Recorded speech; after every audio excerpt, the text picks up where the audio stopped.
Next, we have a tweet from Toby, who's the CEO of Shopify. We'll talk about him a little bit later as well, I believe, but he just has this tweet, and like these are kind of small tweets, but they're so fascinating. There's so much context behind these like very short sentence tweets. But he's saying being quote unquote creative but easily distractible is no longer a disadvantage with infinite agents on your screen. I could not disagree with this more personally. Maybe I'm misinterpreting what he's saying, and I kind of replied to a tweet down here as well. But essentially, what this is saying, right, is that like if you're easily distractible, it's like, okay, now you have an agent, so you can go ship out a prompt for an agent to do something for you, right? If you are distracted or whatever. But it's like, it really depends on what products you're doing and what tasks you're actually having these agents do, right? Because like Toby, for example, a lot of people are talking about how he has so many Git commits this year, where it's like in 2025 or whatever, I think he had like 200 commits for the whole year, where it's like this year he has like 500 commits for just the first 2 months, And people are saying like, oh, that means that CEOs can now ship. And then there's also people being like, oh, well, it's the worst thing in the world if the CEO is writing code, But if you just go look at his GitHub, you can see it's pretty much all just like local CLI dev tools that he's committing to, but he's done like hundreds of commits for a few of them. And then he also has like some personal projects, I guess, that's like racing related, like car racing, that he's keeping track of. But it's like,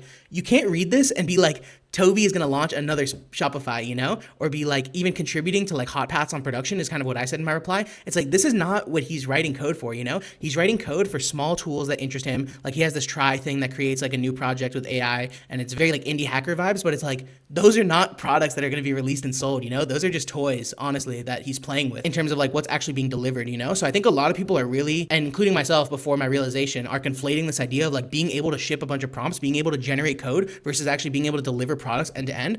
And I just think we have to be really careful. Toby's obviously already rich, so it's like he can do whatever the hell he wants, and he's CEO of Shopify, so he can literally just do whatever the hell he wants. But for us, or at least for me, who's trying to like build a company, build my career, and like grow my net worth, it's like, no, focusing on startups and focusing on products and experiments that actually have super high leverage is much more important than like spreading myself thin across 10 different projects, just trying to recreate the same SaaS, trying to recreate the same Google Workspace. It's like, I don't have employees who can do these things for me, and I can like, I guess, spin up some agents to sign up for Google Workspace, but it's like, is that actually what I want them to do? How is that password being transferred? What are the pros and cons there? Like if it gets stuck, how do I fix it? So maybe that's kind of a skill issue on my end, but I definitely disagree with this idea. And I think it's very scary for people who are getting into the game or who are already in the game, who are like, oh, now with agents, I can launch 10 different projects, And even looking at like the creator of Claudebot, now OpenClaw, and it's like, he has like 50 repos, right, on his GitHub About Me or his GitHub README. But if you look at all those, they're all just components of OpenClaw, He was delivering one product, which is OpenClaw, and it had a bunch of components, and he said he was working like 18 hours a day on it, which is amazing. But it's not like he was doing 50 different projects and 50 different SaaSes,